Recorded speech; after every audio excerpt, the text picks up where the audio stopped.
Good morning, everybody.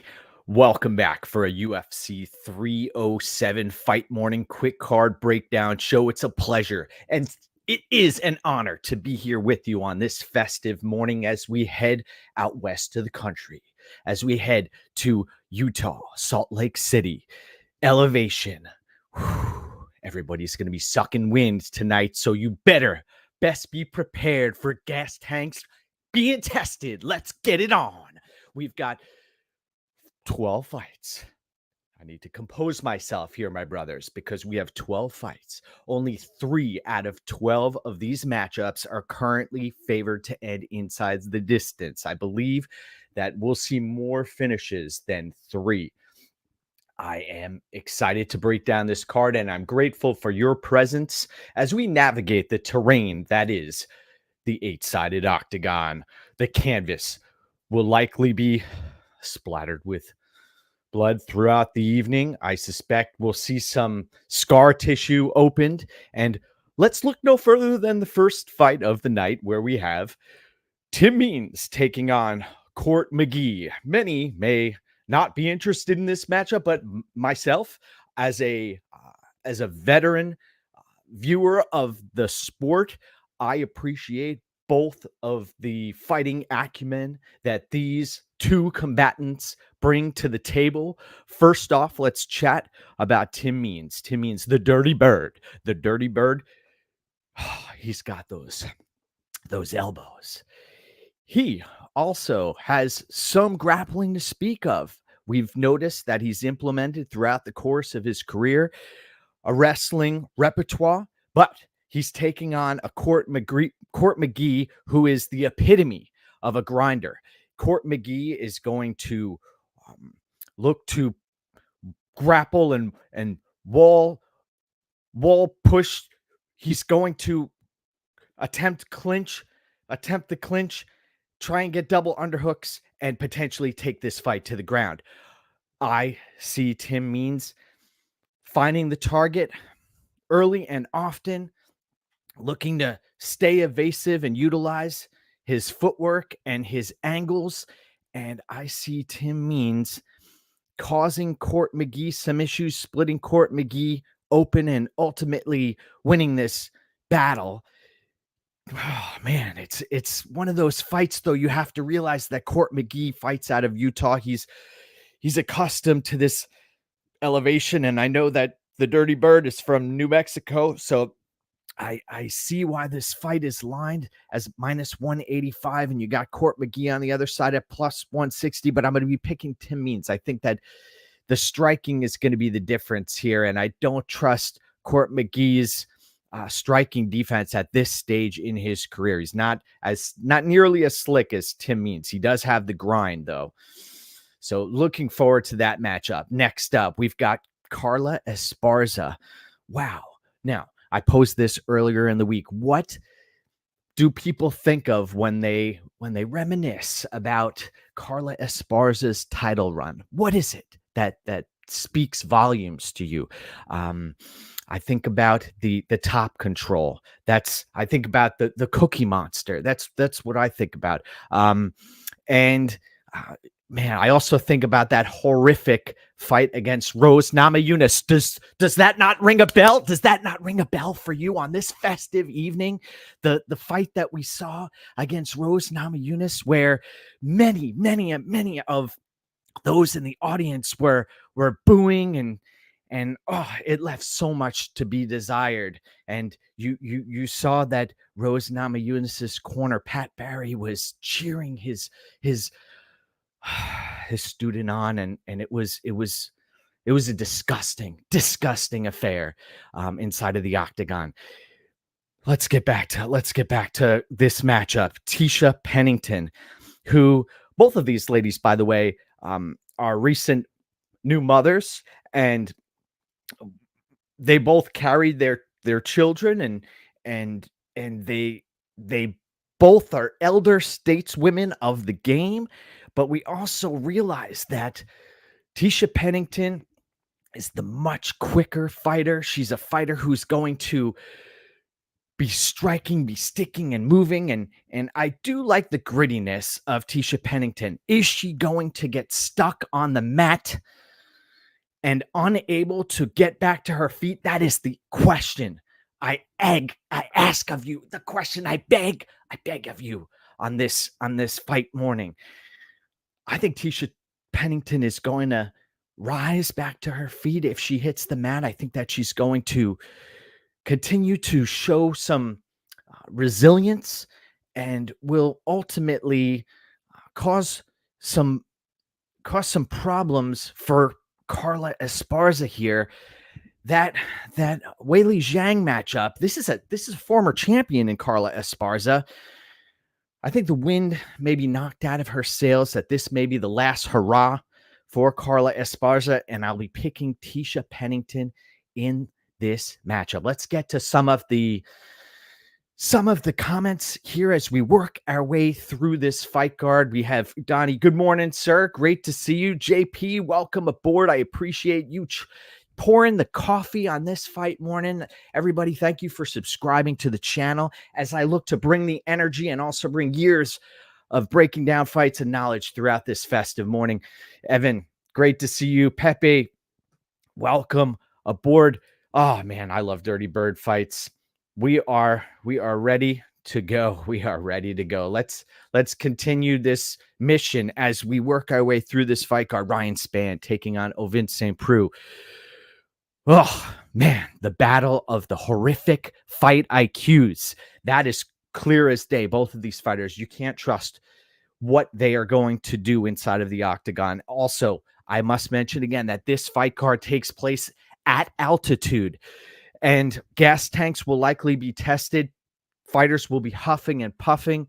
I would not be surprised to see Ovince St. Preux lock up another one of his patented chokes against Ryan Spann. But the more I look into the tape, Ovince St. Preux appears to be cooked, as the young folks say, as the young lads say. Ryan Spann, he had Anthony Smith on the doorstep, 1 or 2 leg kicks away. He could have won that fight multiple times. Let the cat out of the bag. Man, Ryan Spann, I'll be picking you to win, but I do not trust you whatsoever. And I think that fight ends inside the distance. Next up, let's talk Cesar Almeida, who dropped the ball in his UFC debut, taking on Ihor Potieria. Potieria, Ukrainian fighter whose claim to fame is a victory over Mauricio Shogun Rua. Oh man, it hurts the soul to see Mauricio Shogun Rua go out like that. But the fight game is a cruel sport, and it isn't fair. And we see a lot of fighters, veterans, hang on too long, and that is going to be a theme of this fight card as well as we continue down this breakdown.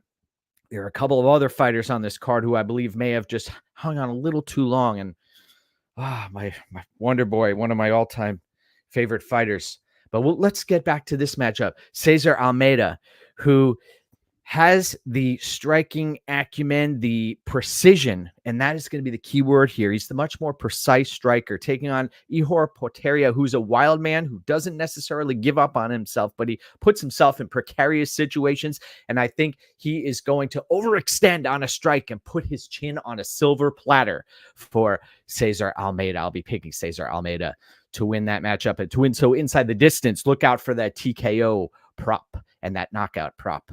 Now, man, you talk about fighters who've had the confidence beaten out of them time and time again. Alexander Hernandez is that fighter. It started with Donald Cerrone. Donald Cerrone knocking the confidence out of Alexander Hernandez, but he came back and he has built himself up so many times, and he's been knocked down again. Bill Algeo, Damon Jackson, so many others. Alexander Hernandez back up at 155 pounds, taking on Austin Thud Hubbard. Both of these fighters train at elevation. Both of these fighters are looking to get into the win column here. Austin Hubbard coming off of a victory, And you also saw in the Ultimate Fighter, he had a victory over Roosevelt Roberts, who recently made a decent account of himself inside of the octagon. This is a closely lined fight. You have Austin Hubbard at a small underdog here, and Hernandez looks great on the scale. I trust that he'll be confident early, but as we've seen in many of his bouts, there's a seminal moment where the tide starts to turn, and I think that's going to happen once again here. The longer this fight goes, I expect Austin Hubbard to come alive and to walk away victorious. That's what it's going to come down to here.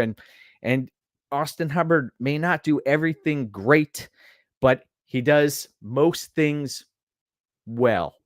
And we've seen him survive some chokes before. I don't believe Alexander Hernandez is going to be able to land the kill shot, and Alexander Hernandez can throw heavy early. I think that the leg kicks of Hernandez could be a factor here early if he decides to do that. But we saw against Renato Moicano and others, he will run out of gas. And at elevation here, I suspect he's going to be huffing and puffing, and Austin Hubbard will be the victor. And look for Hubbard live also.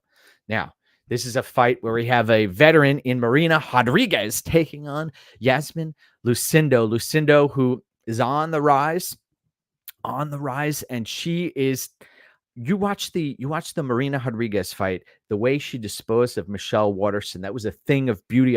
Every time I see Marina Rodriguez compete, I think of Bloodsport and Muay Thai fighter Lipeco in that, or Teco in that cinematic masterpiece, Bloodsport. And Marina Rodriguez is a fighter who's going to smell blood and go for the kill, and she makes it look beautiful out there. She is a martial artist through and through. But the young gun here in Lucindo is also up for the task, and I think that Lucindo has a much more well-rounded game. As we've seen time and time again, Marina Rodriguez has yet to shore up her ground game, and Lucindo could win this fight in a multitude of ways, and I'll be picking Yasmin Lucindo to walk away victorious in a fascinating matchup.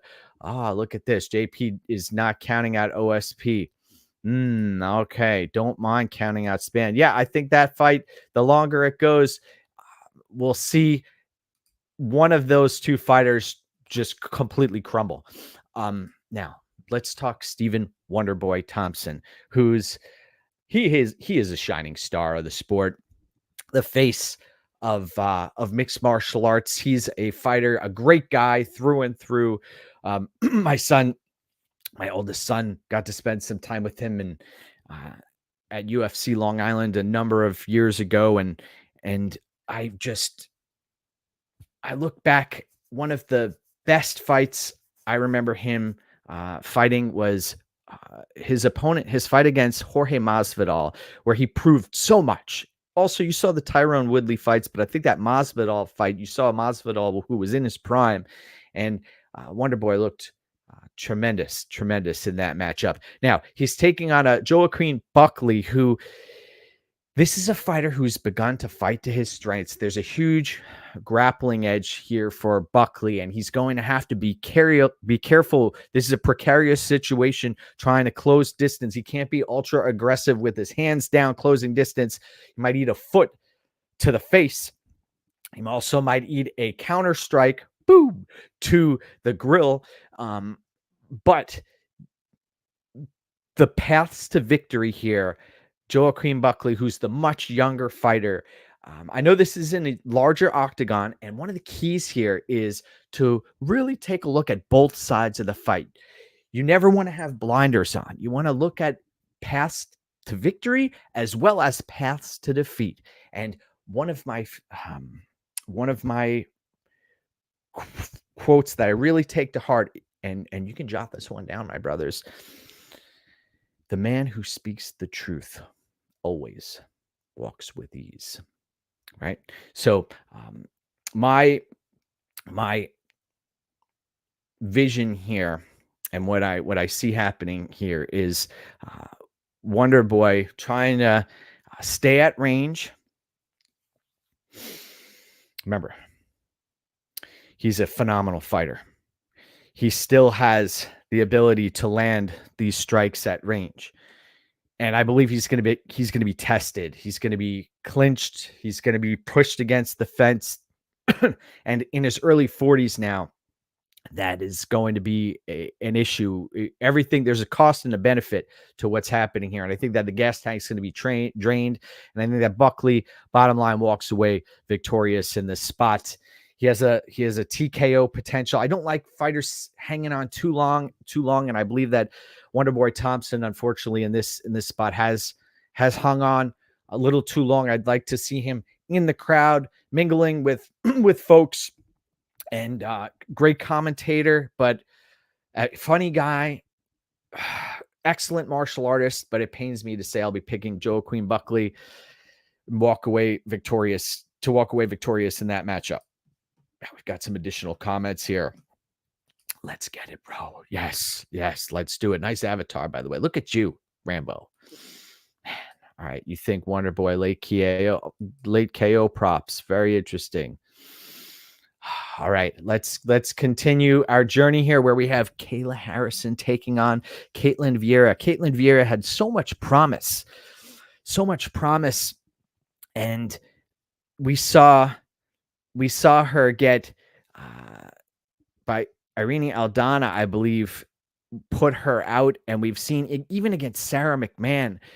The gas tank isn't there for Ketlen Vieira. Yes, if she's able to keep the fight standing, that's something you'd like to see. Also, Miesha Tate, the fight against Miesha Tate, very, very close fight. Very close fight. I watched that on a flight, I believe on my way back from Key West. By the way, Ocean Key Resort, one of my favorite places to stay in Key West. If you find yourselves in Florida, I recommend that place. As well as the Hog's Breath Saloon. Kayla Harrison taking on Ketlen Vieira. Look at this. Look at these odds. Minus 1,400 for Kayla Harrison. I think that if you really break down this fight, huge grappling edge for Kayla Harrison here. The Nova União fighter and Ketlen Vieira, and we'll be speaking about another Nova União fighter in a second. But Kayla Harrison, I think that she is continuing to climb the ladder here.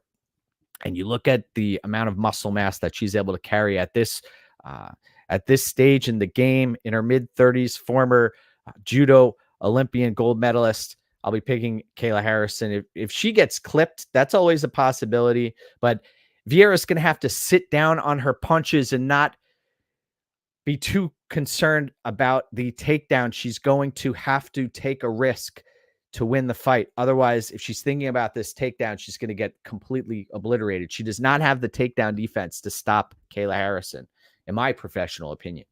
Now, Kevin Holland versus Roman Dolidze. Can you trust Kevin Holland? Can you trust OSP? Can you trust Ryan Spann? Not necessarily. Roman Dolidze, I believe he's 36 years old. We've seen against Anthony Smith, this is a fighter who has a lot of warts. The footwork is not there. The striking defense is not there. He does have a great ground game. So does Kevin Holland. Kevin Holland, though, takedown defense, horrific. We saw against MVP, outstruck there, and he will not follow a game plan of a path to victory. He had the fight against Wonderboy Thompson, basically won when he had it on the mat, and then let Wonderboy back up, and we saw what happened there. He cares more about a paycheck than actually winning a fight. That's pretty clear. Kevin Holland, slick striking, great jiu-jitsu, great gas tank, but a bit of a knucklehead. Man, I'll be picking Kevin Holland to win. Roman Dolidze, dangerous fighter. Doesn't have a great gas tank. Watch out for those ankle locks. If they end up on the ground, Dolidze's got that. But I hope that Kevin Holland's up for the task tonight. He's got, look at the mileage he has too. He's got a lot of fights under his belt. but I'll be picking Kevin Holland to win. Now, Jose Aldo against Mario Bautista. Oh my goodness gracious. I am fired up about this one. Mario Bautista, he skated by in his last fight. We've seen fighting out of Arizona MMA Lab, right? He's a fighter who is a killer. He the Ricky Simone fight is another one that hey, this guy gets clocked. You never know what he might fall and succumb. Jose Aldo is a warrior. The fighter is going to walk in to the octagon with uber confidence, and he will go for it early. I just wonder if he's going to run out of gas the longer this goes, especially at elevation. Man, I know the crowd is going to be pulling for Jose Aldo 100%. And it's up to Bautista to rise to the challenge. Is this going to be mental warfare inside of the octagon? And is Mario Bautista going to crumble? I go back to his fight against Corey Sandhagen, where he came out and met fire with fire. He's a solid fighter and has a lot of skills. Is the gas tank up to snuff? He looked like he had a great weight cut. Both of these fighters, I mean, Aldo, he's got that cut to 135 or 136 down. I think back to that fight against Piotr Jan and how he was looking great the first few rounds and then ended up, oh my God, there was so much blood on that canvas in Abu Dhabi. And I'm shocked that he actually continued his fighting career after that bloodbath. But in this matchup, I'm going to be picking Mario Bautista. It pains me to say that also because I'm a huge fan of Jose Aldo. And if he gets the leg kicks going, it's party time. But, man, Bautista, I realized that Aldo, when you utilize those leg kicks early and often, it's going to potentially drain his own gas tank doing that. And, at 38 or how old is this guy now? I saw the Gilbert Burns interview saying that Gilbert Burns is 38, yet Aldo apparently was a year or two older than him, and somehow his age ended up changing. Aldo's age changed. So, man, how much mileage does Aldo have on him also? I'll be picking Bautista there. Now, we have, look at this. Let's see. We've got, doesn't Jonathan Martinez have bigger leg kicks than Mario? He couldn't get them going. Yeah. Interesting. Oh, Evan says the King of Rio. You're rolling with Jose Aldo. I don't hate on you for that. I think that there is a path to victory here, and look at the odds that are currently in play. Very, very close fight. Now we have, Tisha Pennington, significant other Raquel Pennington. Both of these ladies have been in camp, and Raquel Pennington now 36 years of age, and she's taking on Juliana Pena, who's actually the younger fighter here. Juliana Pena, both of these fighters have had long mixed martial arts careers, and the epitome of a grinder, Raquel Pennington. Both of these fighters have been brutalized by Amanda Nunes.